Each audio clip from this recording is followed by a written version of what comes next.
Okie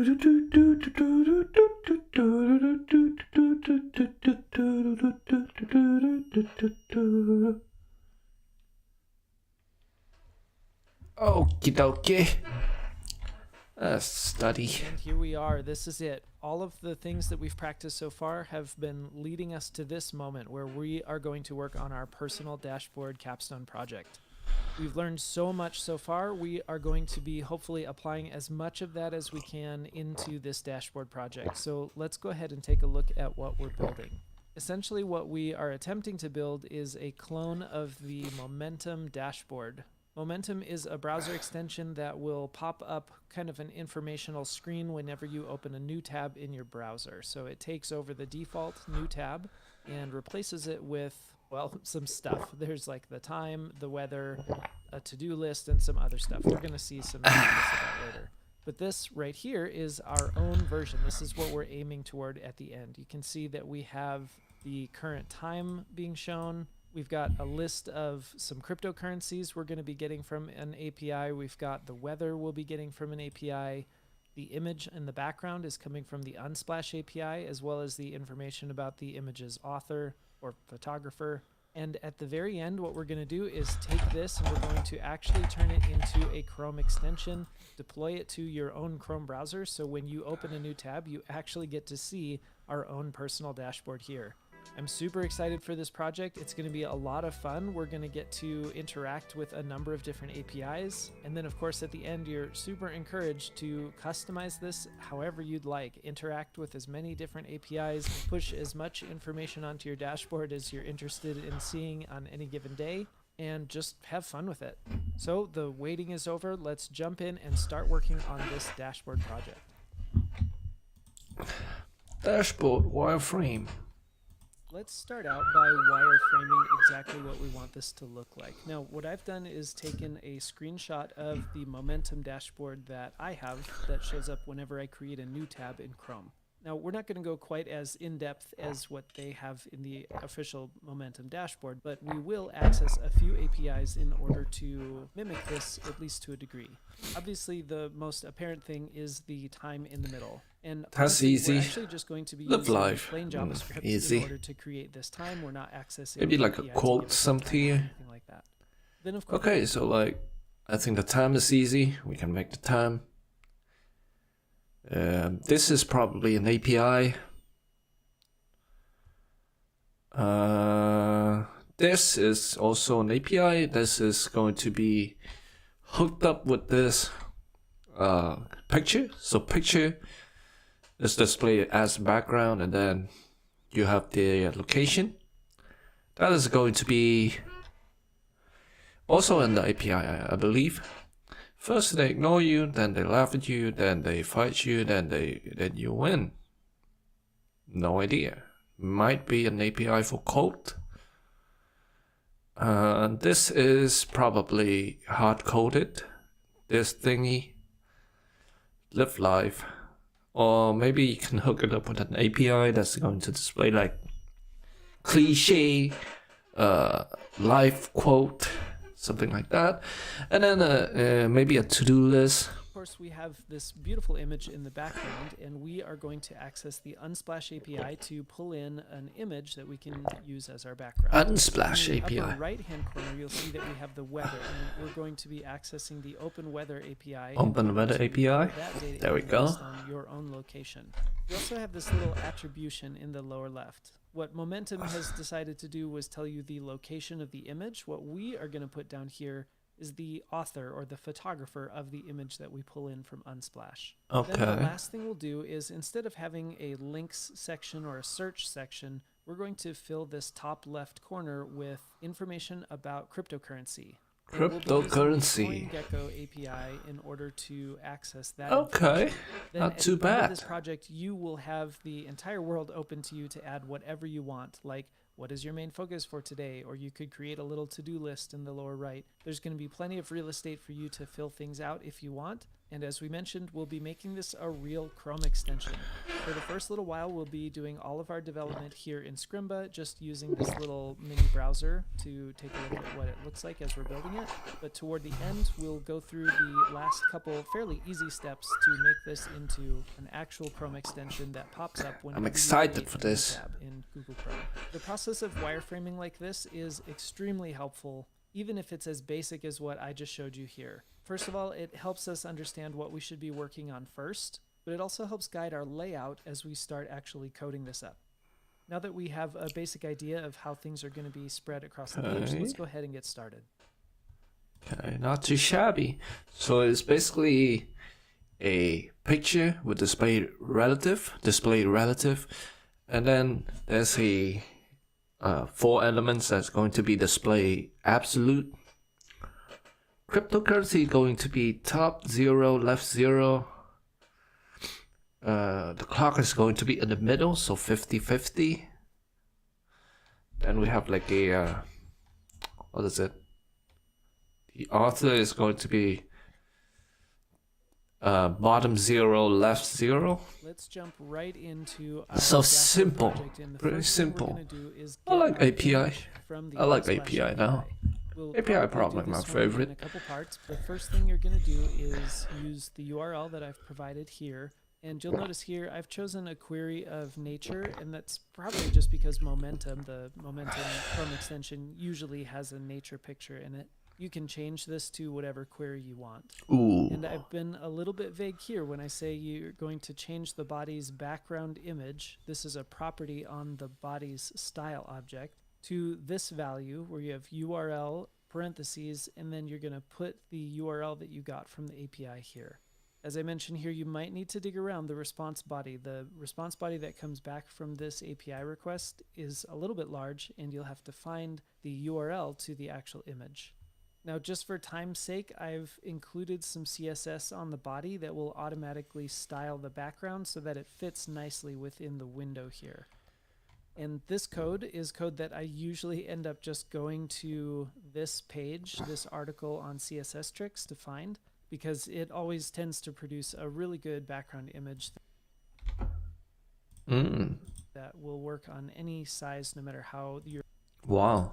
So I'm going to copy that. This one, right? Let's just go here. Okay, save this, web dev source. Your browser window gets resized.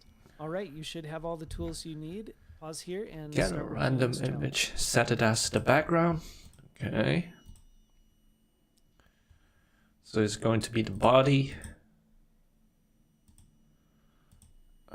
Challenge, get a random image from Unsplash and set it as a background. So we do fetch. Then it's going to be URL, which is this one, API Unsplash. Let's try this, and let's see what happens. There's going to be a get method with a .then respond .json. Okay, we do a .then with a data. Okay, console.log data.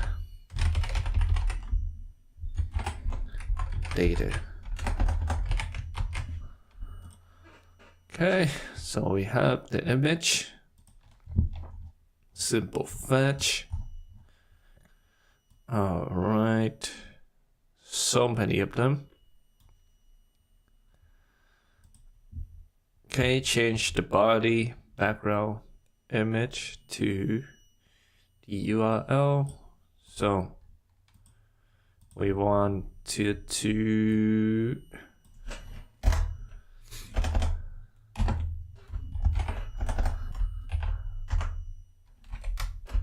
close brackets, and we want to do document dot query selectors, query selectors, and then we want to select the body. So body dot style dot background colors dot background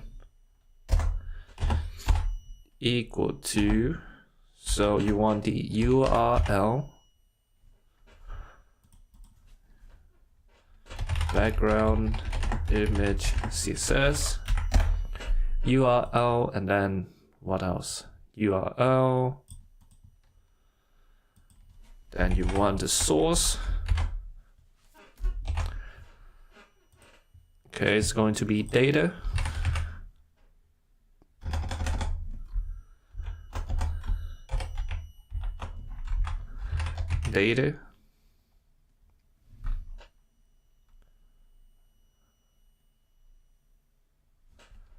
dot,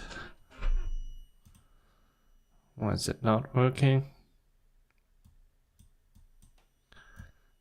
Let's just do data. This work? Data dot hey, data dot URLs dot raw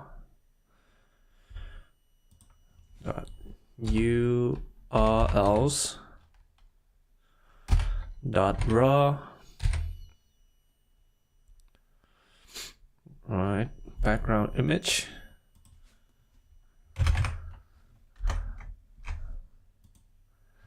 Maybe we want to hook it up with this. What about this? And this work. Run.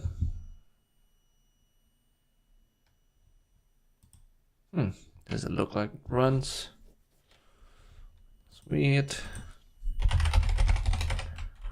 Background image CSS. So URL, and then the URL of that. I want you to console.log data. Let's run.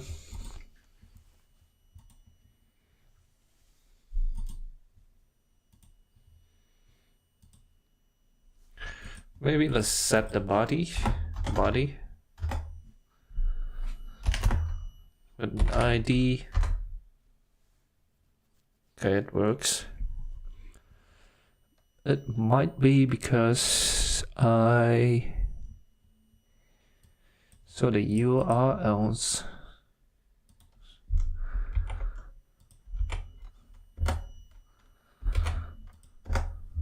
okay. How about that? Doesn't work. Data.urls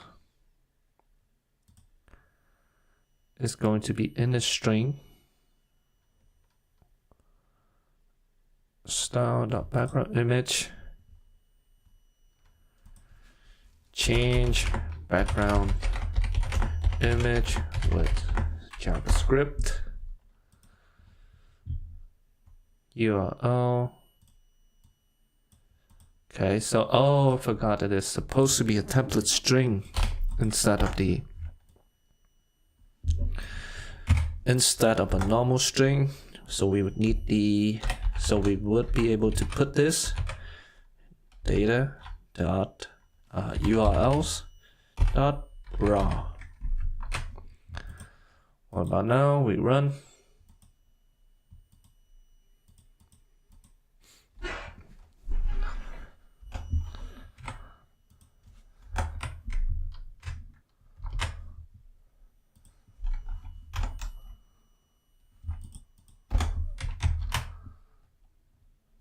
Okay, there we go.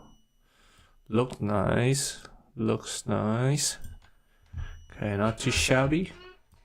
You may need to dig around around the respawn body a little bit to find this URL. Simple. Insert the URL image. He has the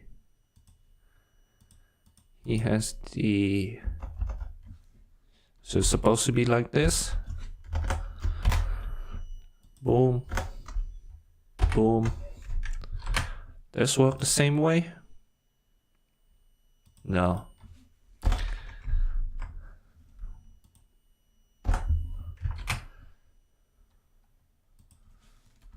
Supposed to be like this. And this. It works. So we have the background image. Simple. Already add some CSS. There we go. Let's see. Car. Woo! That's hot. Let's do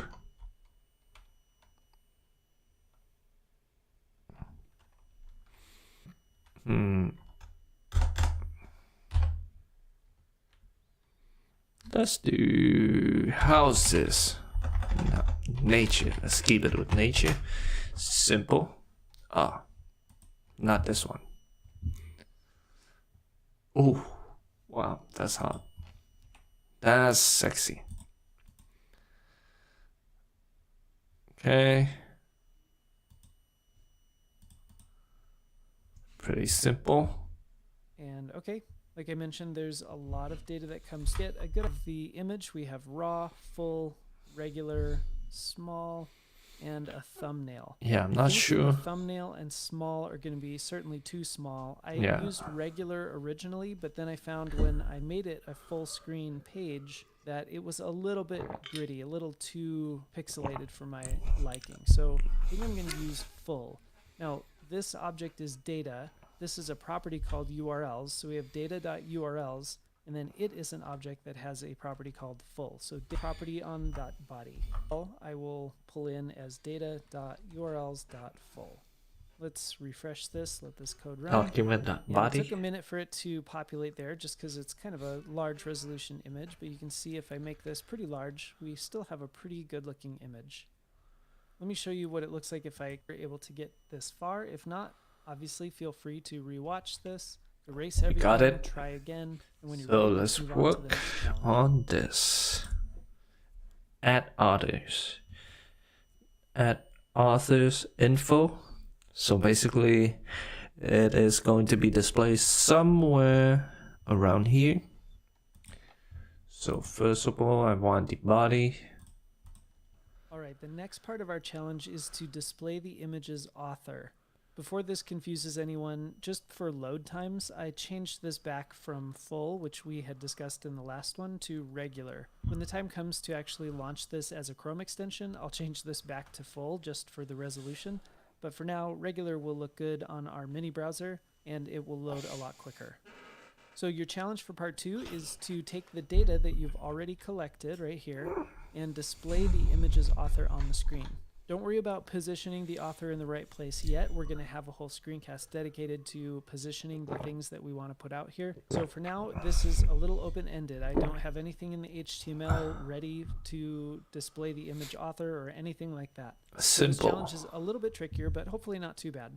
If you need help... This is simple, easy peasy. First, we need to find the author.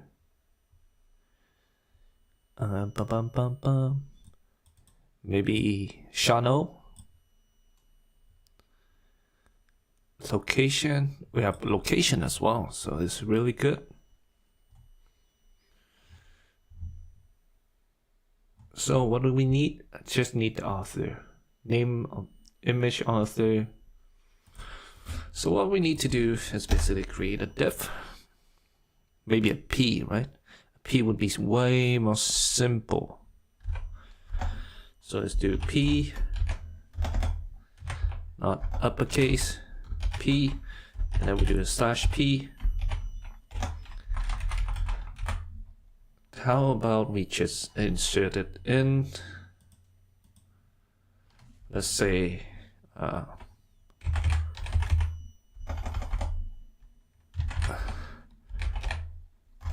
author name here. Okay. So I want it to be a display absolute. This is ID, author, name. Okay, good. So first of all, we need to display relative.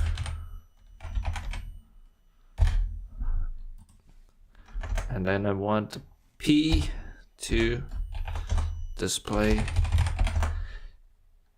on a position. Forgot that. Position. Absolute position. Relative. Absolute. With a top, bottom. Maybe like 5 pixel. Left 0.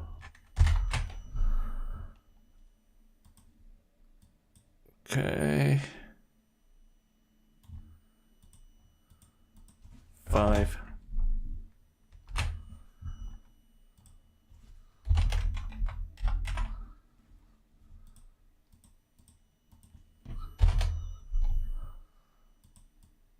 Huh? What? Position relative. I think I have to do a top. Let's do a top.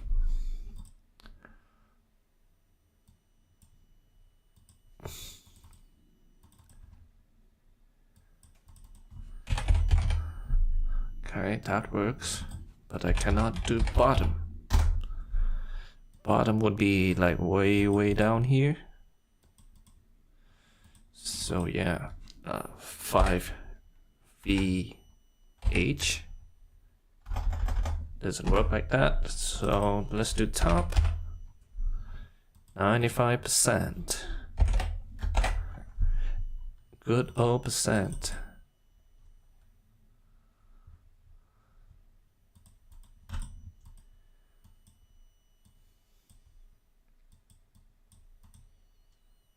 What happened to this? Cannot string it. Top 10%, top 10 pixel. Let's do like a 95%. Well, it works. It doesn't.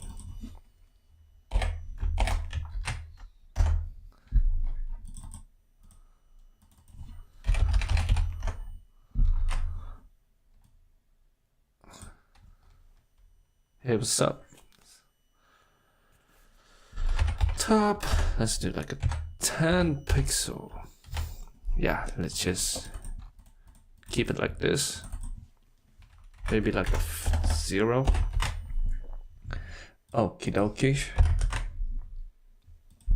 Hey, what's up?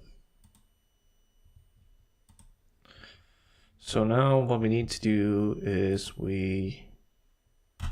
let's do const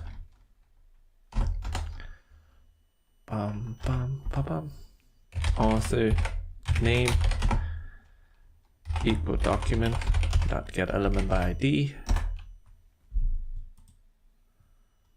What happened to me? Okay, on the mic is good.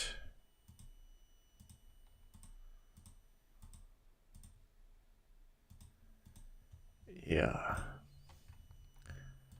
Get element by ID, then we do author name.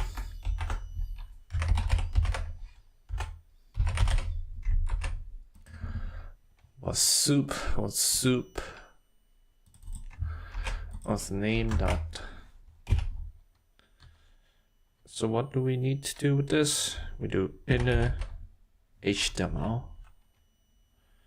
The text content. It's going to be equal to, it's going to be a template string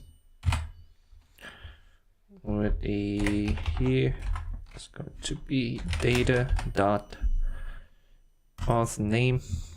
Where's author name? No, it's supposed to be user and then username. User dot username.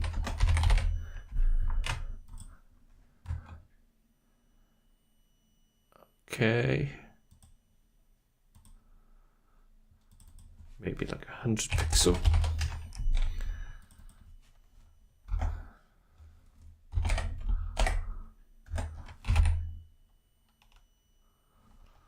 .95 VH. Let's do 90. So that's good. Yeah, so we display the author name. Let's run it again. This is Nico Photos. Alright, Nico Photos. Okay. Not too shabby. Help. You can always reach out on Discord to the Scrimba community and ask for help. So pause here and try displaying the image element in the will save. So I think, and then if you looked, I left the in the other.name. Let's save this and see what we get. Okay, awesome. We got a name up there. Add probably to the bot to read. So let's go ahead. It's the name. What's it? Alright, give me a moment.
Alright.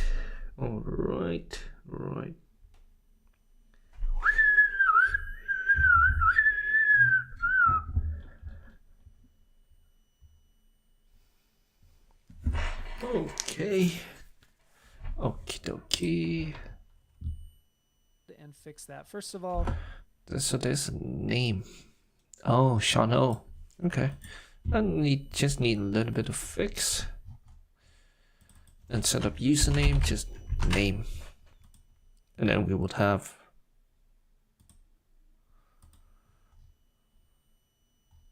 what? User and then that name. Maybe it's just a computer. Okay, Anton Darius. I'm going to have it so that all the text on the really helpful. I'm going to add a text shadow. Text I've shadow. already gotten a text shadow value. You can see kind of like that a little better. I'll try Okay. 2 and 2. Oh, 1 and 1 look good. So this image here, it's kind of here, just to make it so that it's obvious what this name is. So start thinking about how we are going to lay this out on the screen. That's a little more lengthy of a topic, so we'll do that in the next cast.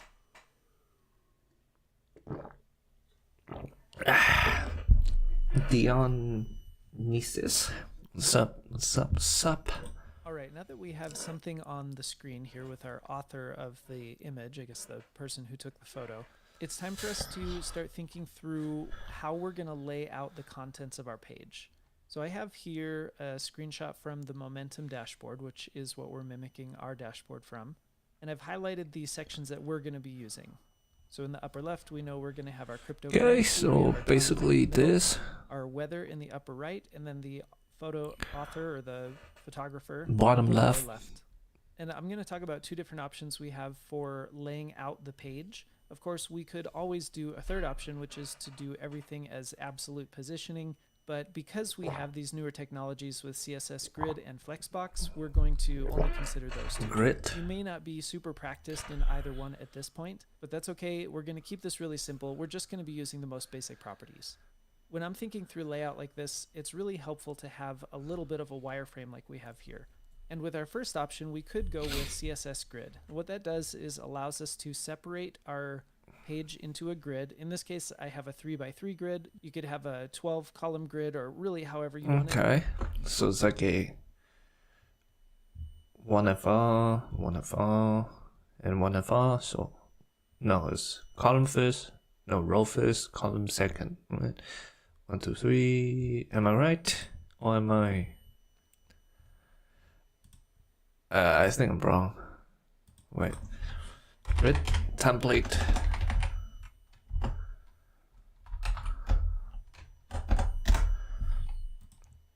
I think it's row first, column second. Row, and then column. Yeah.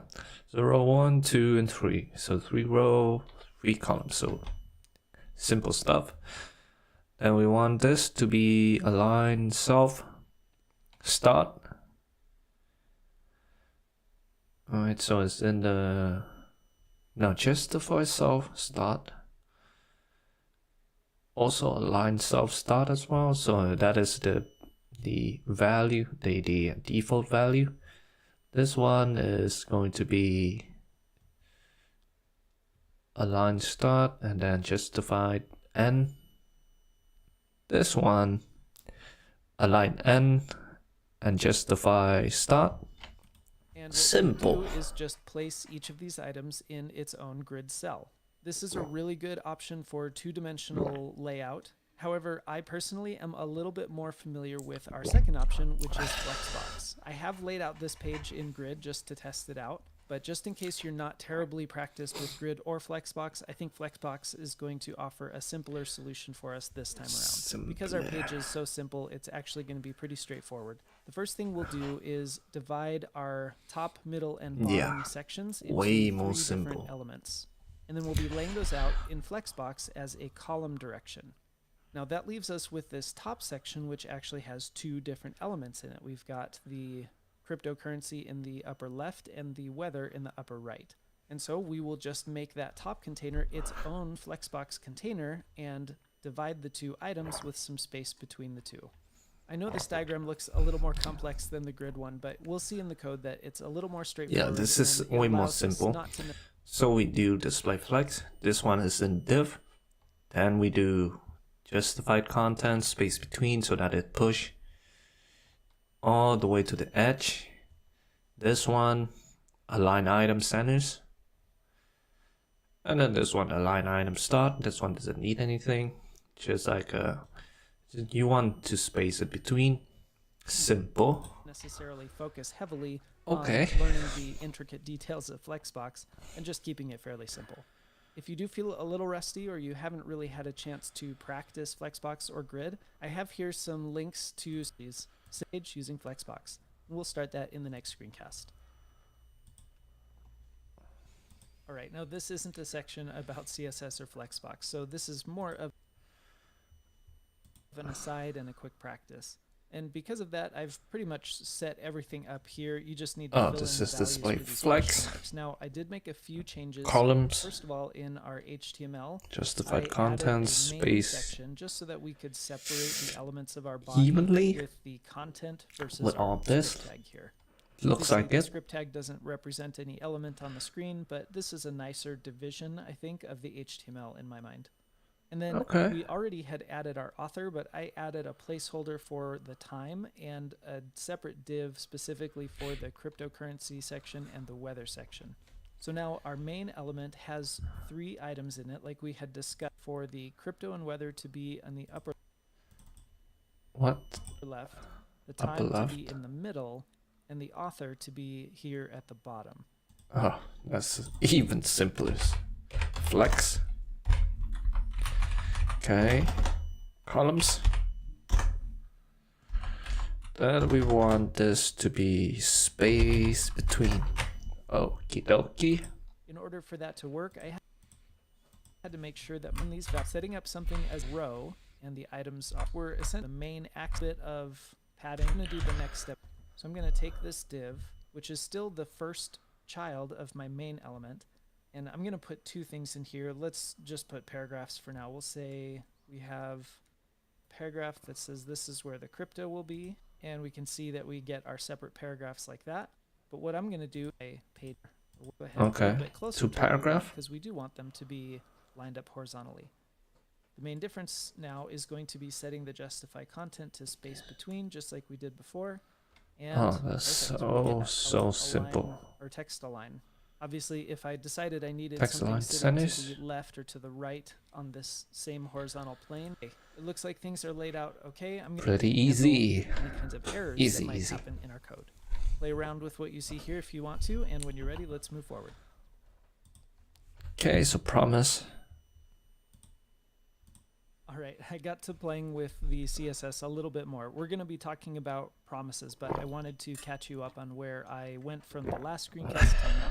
I realized that my overflow was because I wasn't using box sizing border box on my elements, and so I just set box sizing for every element in our CSS here to be border box, and that way when I say 100 view height on the main element, that will include the padding that I've also added to the main element. And before I had this on the body, I moved it down to the main. The only other thing that I changed was I played a little bit with this text shadow just because I was curious to see what would happen, and I actually ended up getting rid of the vertical and horizontal offset and then spreading it a lot further and making it a lighter gray color.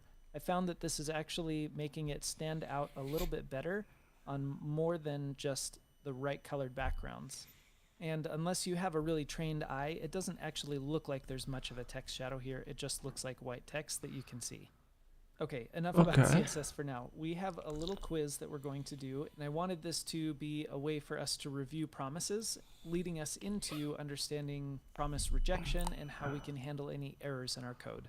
Of course, you can always go back to a previous section in order to study up on this, or of course, Google is always at your disposal. So promise is like, so we want to do the promise before dot then. It's like a promise. Right, so we want to go, you go on to, you fetch the data from URL, and then it promises you it's going to give you something. If it's not, then it's going to give you an error if you don't have the key. Anything like that, I don't even know, just speaking some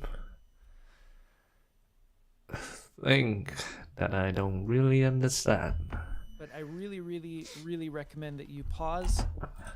Promises an API. Promises. Okay.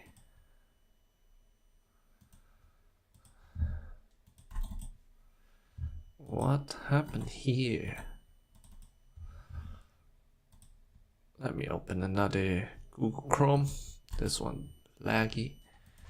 Okay, so we do Scrimbas. Bum, bum, bum, bum, bum, bum, bum, bum, bum, bum. You actually fill out these answers. So let's go here. Promises in API.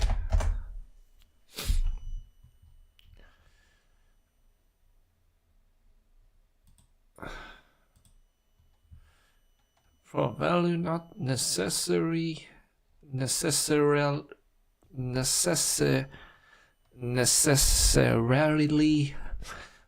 when the promise is created, it's allowed you to associate handlers with an asynchronous action, eventual success value, blah blah blah. What the hell?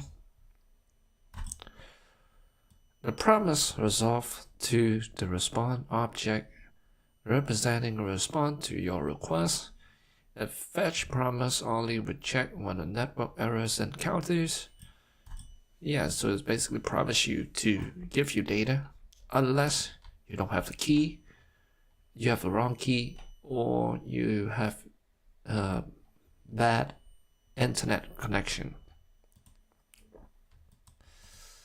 Which part of the code have you used so far is a promise? .then, right, and then .then data, .then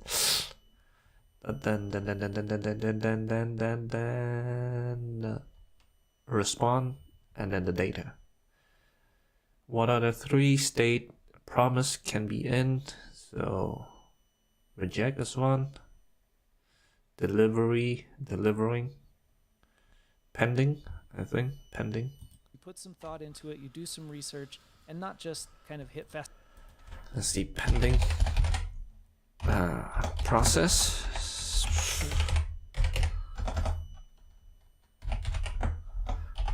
I think the last one is reject.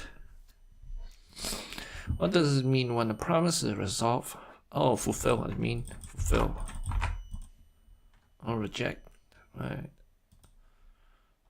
Which part of the code?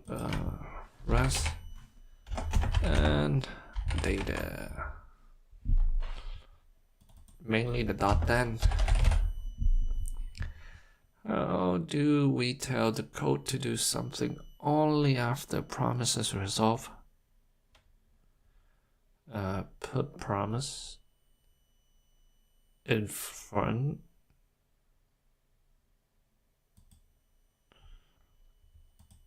Promise in my own word. You fetch data from API, then it promise you to give response response.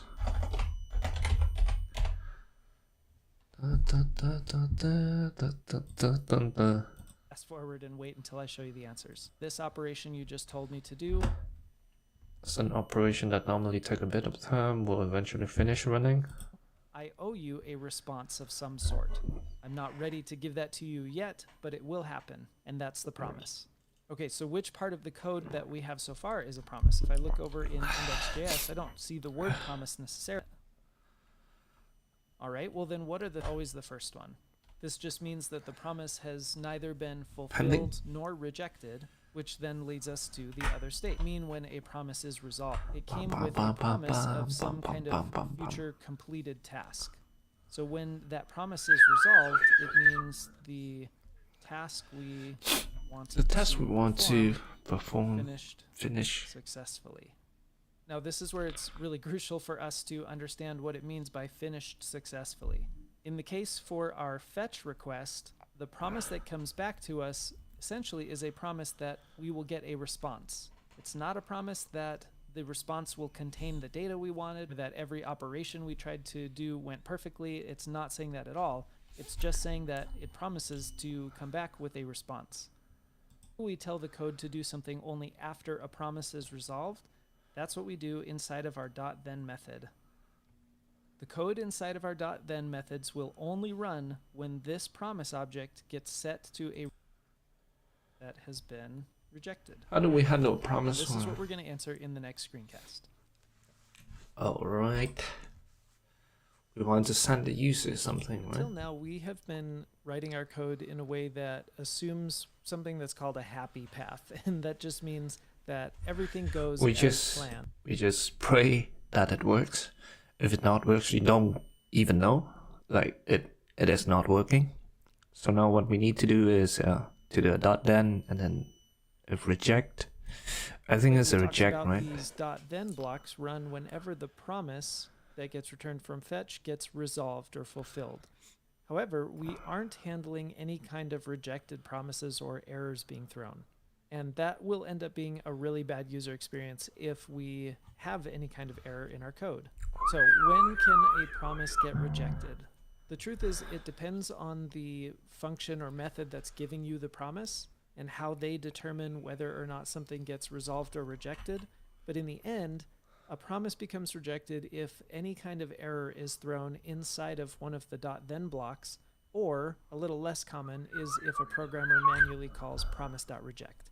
We're not going to concern ourselves with promise.reject right now, but we are going to look at what it looks like for an error to be thrown inside of a .then block.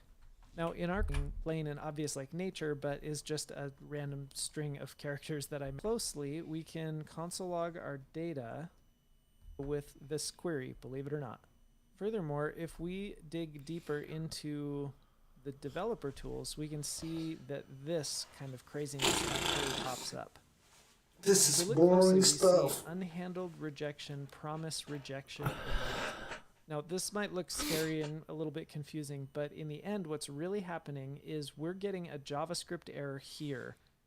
Our data does not include a URLs property. If you remember, it only included an errors property.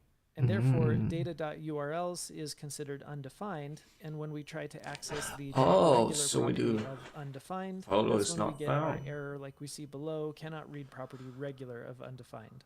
Now, where does this unhandled promise rejection event error happen? Well, that's happening because we only have .then blocks, which are assuming that our promises are getting resolved. And we learned that a promise gets rejected if an error is thrown inside of a .then block. In fact, we should be able to see this. Let me comment these two lines out and just manually throw an error that says, I'm an error. We'll get rid of this here, open up the console and hit save. Open up my developer tools, and I will just copy and paste what I have in my developer tools. And okay, you can see we are still getting an unhandled promise. That leads us to the method end of our promise chains here. .catch. And it is a method that will call whatever function we provide, passing an error to it. Error? Let me just console the error. And this catch method will only ever run if somewhere in our .thens we have an error that is thrown. Or, like I mentioned, if the programmer types promise.reject somewhere. As it stands, this is going to look very similar to what we had before. But what if I were to say console log something went wrong? With a little crying emoji because we're feeling sad. I'm still manually throwing my error here. I'm providing an error message, but then in my .catch, I'm not actually using this error object. We'll look at that in just a second. But I hit save, look at my console, and we can see something went wrong. And this is a little less, I guess, invasive than the console error we saw before. In truth, just running something in the console also isn't a great user experience, but the point is, at this point, I'm able to run code that could make the user experience a little better.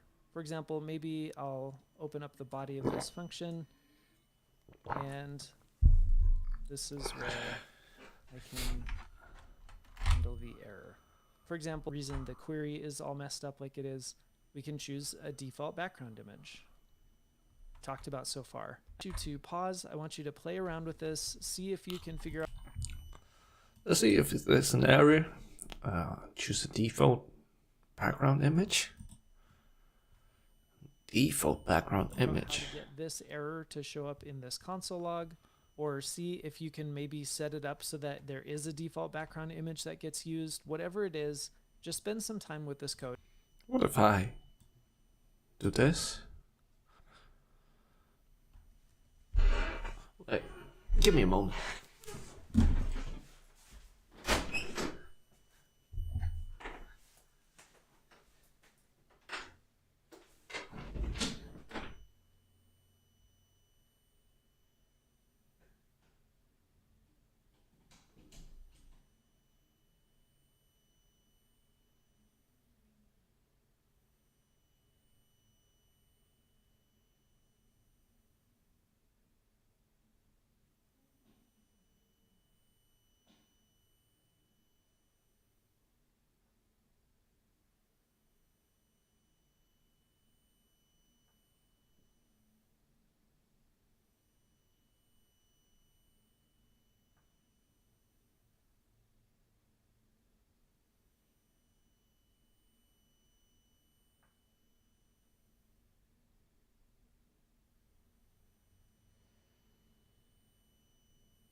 Do, to see if you can understand the relationship between what's happening here in the dot then and what's happening here in the catch. We're going to continue with this example, but we'll do so in the next lesson. So whenever you're ready for that, let's keep going forward. All right, we're going to pick up where we left off, but this time we're actually going to do something meaningful inside of our catch block here. Your challenge is essentially to set a default background image if for whatever reason the Unsplash API call fails. The steps are laid out right here, so just read through the default image. steps of this challenge, pause here, and work through it. Okay, get the URL for a default background image and set it here. Change the query in the URL above back to something real. Try and run. Photo not found.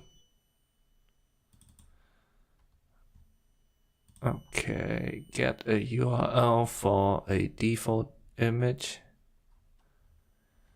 and set it here. Let's go and grab a background image. Then we do this to a maybe this. Get something from Google. Let's see.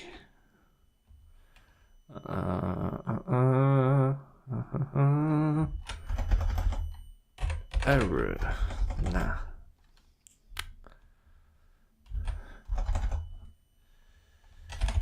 You can't see me. Okay. Copy link address. Okay. Catch an error.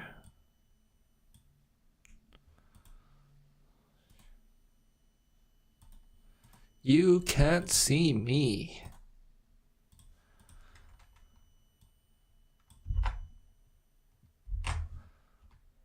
Photo error not found. Star.background image. Change it to this.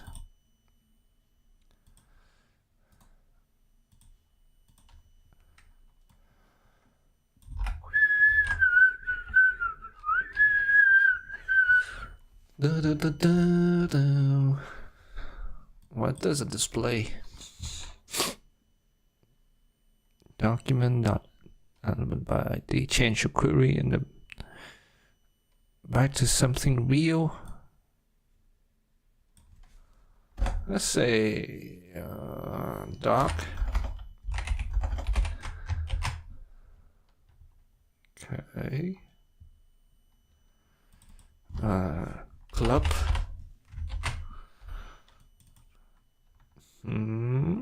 What if I do?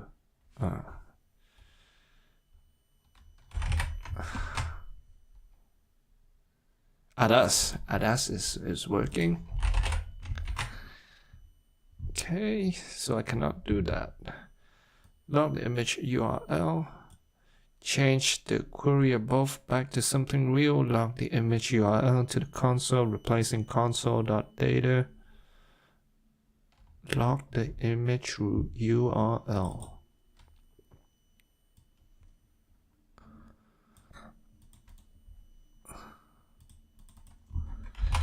Calls. Change the query in the URL above to back to something real. Back to something real. Bum bum bum bum bum bum bum. Log the image URL. What is the default? Do they have like a default?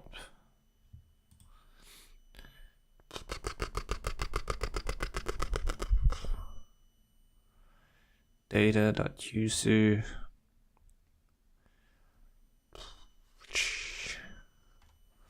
Is it this is the one, right? The default hyperspace, regular thumbnail, link solve, bum bum bum bum.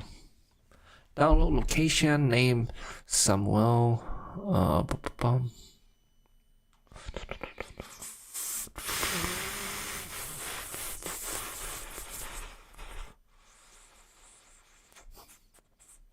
Profile picture, Instagram picture, type slug image, category, regular, small. Oh no, as the use a URL as the default background image to use. If promise is rejected, so let's do like data dot unsplash image photo full. Do that like a full. Change it something to no, that is not.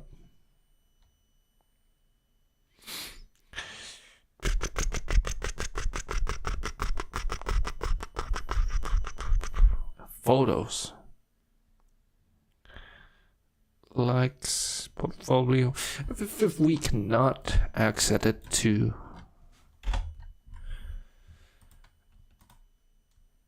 let's copy this. How about this? Let's do blah blah blah.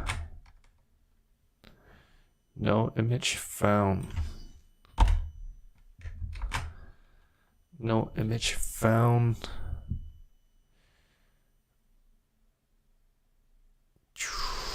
Change your query back to something real. Use the URL as the default. Log the image URL to the console. Change the query in the URL above back to something real. Log the image URL to the console. Alright.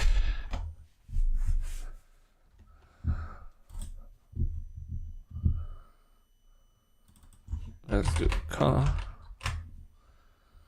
Okay, so I need to log this. I think they want me to do this. They don't want me to do some dumb stuff. Alright, okay. Catching errors. How about now? Okay, it's display. Okay, that's it. Use the URL and replace it. Yeah, pretty much got it. Which is old data, but this one's awesome. So where I see URL that I just copied and hit save, and we decide we want the user to pour from Unsplash. If for whatever reason they decided to just mash their keyboard or have some kind of nonsense query, all we see is Lee. However, it's important for us to include a .catch chained onto our .thens and run some kind of code that would be a meaningful solution in case there's ever an error that's thrown. And when would this function inside of our DOS is to more bearable than if it were just a blank white screen or some kind of error screen or something that popped up. But we could also report that to our own sort of error log so that we could come back, look at what actually happened, which we're going to add, which is to include our cryptocurrency section up here in the upper left. When you've had a chance to play around with this code for a little bit, let's keep going. I love crypto. All right, this is a challenge. So get the current. Ooh. Only require you to be playing around with the API documentation. I've given you a couple of different cryptocurrencies that you can use as a part of your search, and this is because there's honestly thousands of them out there. These 4 are some pretty popular ones. Your challenge is to go to the API documentation for CoinGecko and to see if you can find an endpoint that you can use in order to get current data for a coin. You'll need to copy and paste these or type them exactly the way they are in order to make. Okay. CoinGecko. Simple. Check API status. Coin lists all supported coins. Coin ID for coin. Okay. Source ID. Pass the coin ID here to obtain.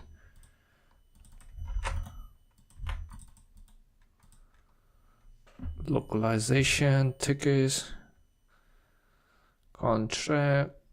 I think that is the one, right? List of all exchange. Name. All right.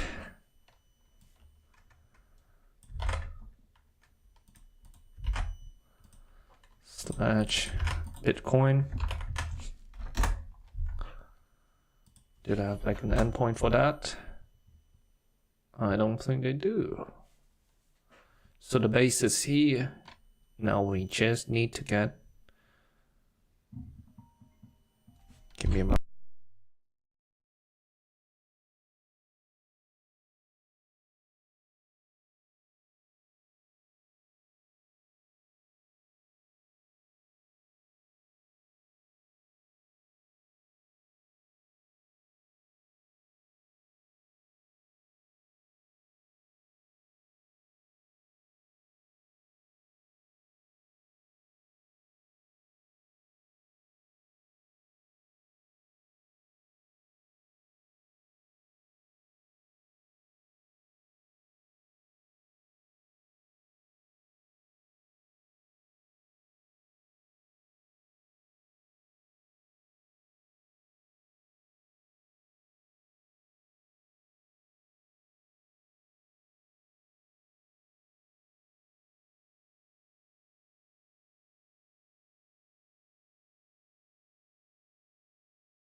Make your request, because in part 2 you're going to execute a test request from the API documentation. The API docs have a built-in way for you to do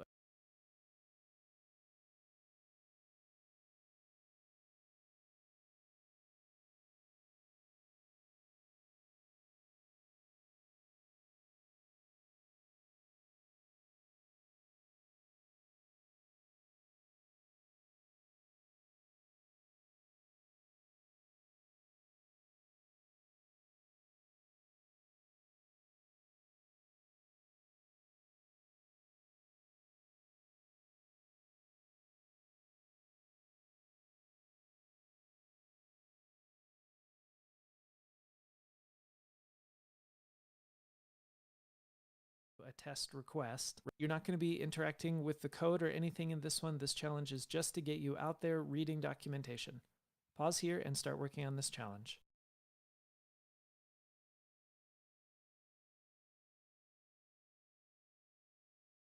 All right, so what I did was put some screenshots here of my journey in doing this. Now, I went to the documentation. It looks kind of like this. And there's some different options here. You might have played around with some of these, like coins list. This one, honestly, is a pretty crazy list with thousands and thousands of lines of JSON that get returned in the request.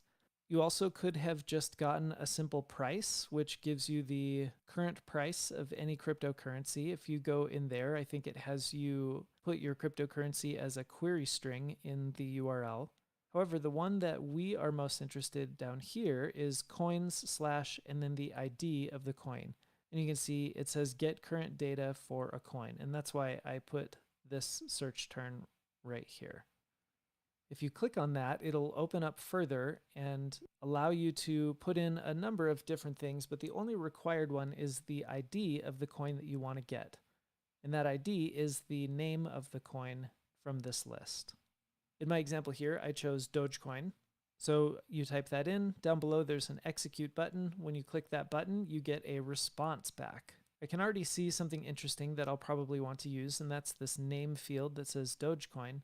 But if you scroll down this list, I found a couple of things that I found interesting, one of which is this image property where I can get kind of an image of the icon for Dogecoin, and then this really long object down here called market data, which has things like current price and a number of other really interesting facts. That's as far as we're going to go. We will include requested skills for junior developer cryptocurrencies, whether you're in the field. One of the top requested skills for junior developers is that they understand how to look through documentation. So I really hope you didn't just skip this exercise. It's a really important thing for your development. If you did, please go play with the documents to actually implement this in our code. So let's work on that in the next lesson. So in the last challenge, we mostly got to where this challenge is leading to. Your challenge now is to actually pull down the cryptocurrency data, and we'll just say to do it for Dogecoin from the CoinGecko API and log it to the console.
hopefully you still catch here, but the base URL ID on use console error on.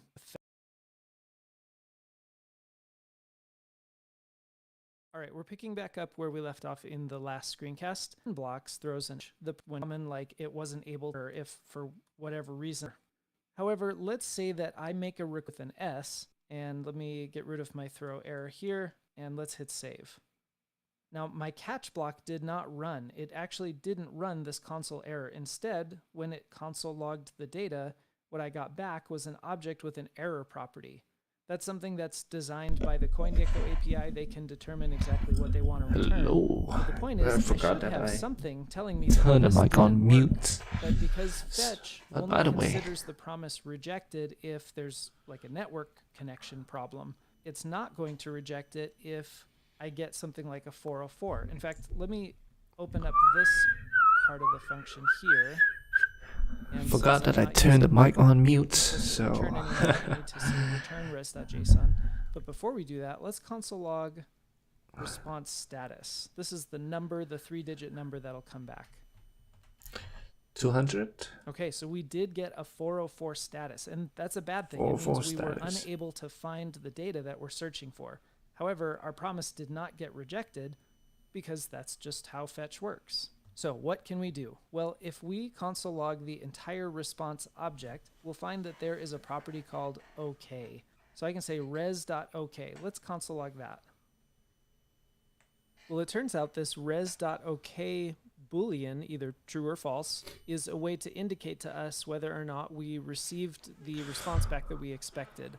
In fact, let's take a quick look at this OK status and see if we can figure out exactly when it's giving us an OK status. I'm going to comment out everything else and just change my URL to this http stat.us. This is a URL that allows us to get certain statuses back just by default. Now, if I set 200 here, the response will be a 200 status, and my res.ok is true. Let's go ahead and console log status as well. So we get res.ok is true and status is 200. This should be true, a 301. This like a 202. We get true and 202, 204, or whatever else we might do that's in the 200s. Let's see what happens if I change this to a 301. Okay, I still have res.ok is true. Now, let's go back to our example of a 404. If I get a 404 response, let's see what res.ok says, and that's false. Anything in the 400 or 500 level range for HTTP statuses will have a res.ok of false. Now let me go back to res.ok API, the way that it was, and here we're getting a 404 response. We can do that again with our actually expect. Something I could do is pass control. So I'm going to skip real ID for one of their coins. It's supposed to be Dogecoin. It's not okay, then from errors. The keyboard at the end here. So now if I run this code, we'll see I get my something went wrong, and that trigger what normally expect. We're to be down, more granular, kinds of come up with a better user experience. Let's just skip through this part. The error message itself, kind of like we did up here with handling. Okie dokie. Display the name and the icons. All right, let's finally start adding some of this data to the page. Right now we just have our little crypto word up here in the upper left. Your challenge is to take the name and the icon of the cryptocurrency that we're getting from the CoinGecko API and add it to the upper left of our dashboard. I've included a little image of what I ended up making this look like, and probably what I'll try to mimic as well together here. But for practice sake, you can make this look however you want. Just note that it probably will require you to modify content in our index.html. Right now we just have a paragraph that says crypto. You'll probably want to modify this somehow. Who want to just do a div? Simple stuff. Just do a div and start up this. Right, it's pretty easy. /div. And then we just add an ID so that we can call it in the DOM. Let's do crypto container, crypto details, right? Got this crypto detail. Console.log. Data so that I can see, and then document. .get element by ID. Now what we need is crypto detail. And we do an inner HTML so that it's going to be /image with an src equal to this. Now that we need to do that, we just need to what? Okay. First of all, I need the name. So image and then name, right? Image. So image tag is going to be an src equal. This is going to be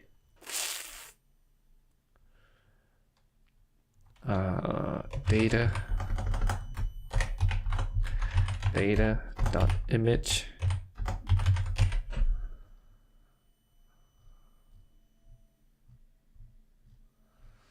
blah blah blah blah.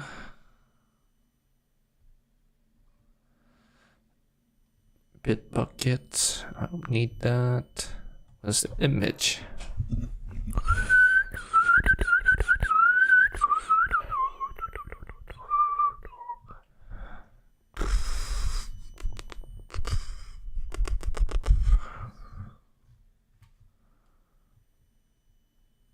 So much stuff. Repo image and then dot thumb. Okay, so we have maybe small. Small is better. Small is better, guys. /p. Then we need to do this is also the same things. So data dot name. So we got Dogecoin. Maybe like an H4. H4 close bracket. Maybe a P so that it's going to be easier for us to manipulate it. And we also wanted an ID so that we can call it in CSS. It's going to be crypto name. Okay, it's good. So what we need to do is crypto detail. It is an ID, and we display flex. Okay, it's good. Like looking nice. Maybe a column gap. 10 pixel. It's nice. Then we want a crypto name. I think it's a crypto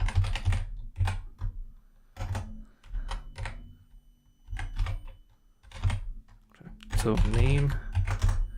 And I want the font size to be maybe a smaller font size. 10 pixel. Maybe it's good. I don't even need to fix it. Doesn't matter. Talking, pause here and work the name, HTML to it. I'm in my index.o dot inner HTML of one for now, and then once we see what we're working with, we'll obviously we have some alignment issues here, but we have both of them sitting left to right. Now usually when I'm trying to vertically align something, like move the word Dogecoin up to be centered with the image, I personally tend to always reach for Flexbox. And that's because with price in tone flex container. Maybe just come down and we'll use align items to center that up. Okay, that's looking pretty good. I think I'll want to increase my font size a little bit. I might Pretty just do that easy. inside of and the div with the ID. I don't know, maybe is start adding some 10 pixels. And we'll do that in the next challenge. Margin left 10 pixel. Get price. Let's add some price information about our cryptocurrency. You can see in the screenshot here what my final version looked like. I used a couple emojis just to represent the current, the high, and the low. You can use whatever you want here to indicate them. How do I I've given get you the properties within the data object just so you didn't have to be sifting around super far into that massive object that comes back. And of course, you can change the USD to whatever currency might make the most sense for you. If you want to see what's available, you can go to the CoinGecko API and actually pull this data down. All right? All right. So what we need to do is going to be a P. Right, if it display flex. If it is display flex, oh, I need to put it in a div. So that is going to be, it's not going to be display flex. Then I want to do like probably like 3p.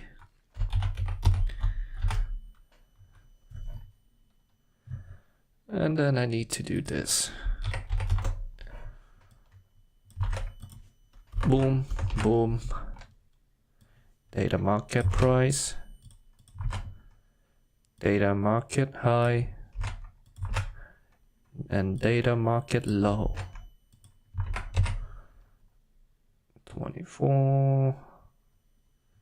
See, it is display down.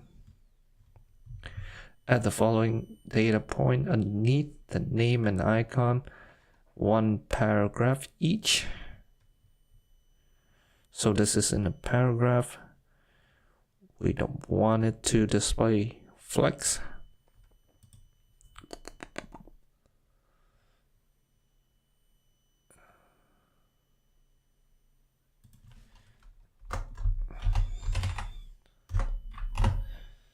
ID, crypto bottoms. Then we want to close the parentheses, close the key.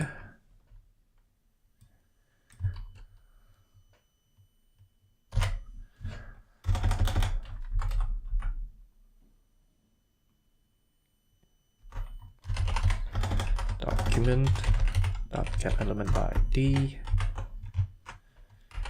crypto bottom dot inner HTML. You son of a bitch.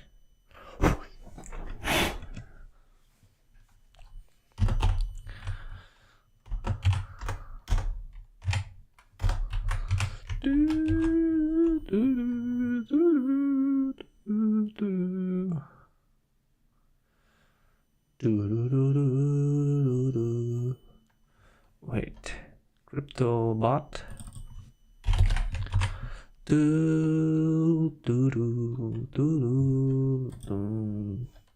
So I want the icon. Can I insert icon? Feel free if you want to check the response data. No problemo. And that's this div goes, and I'll just fill this little placeholder. And what that means is I'm going to select the inner HTML, able to say before here, just awesome. Surround, or if we're just going to live with it. Let me get rid of some of the space that's living here, just so we can tighten this up and being a little bit more compact like that. So I might just say margin pixels. Our cryptocurrency corner up here. So the next pieces we have are to deal with our time from an API, but instead we're going to use it as a chance to practice our Google and Stack Overflow skills. So that's what we're doing. I think I did this before, so it's pretty easy.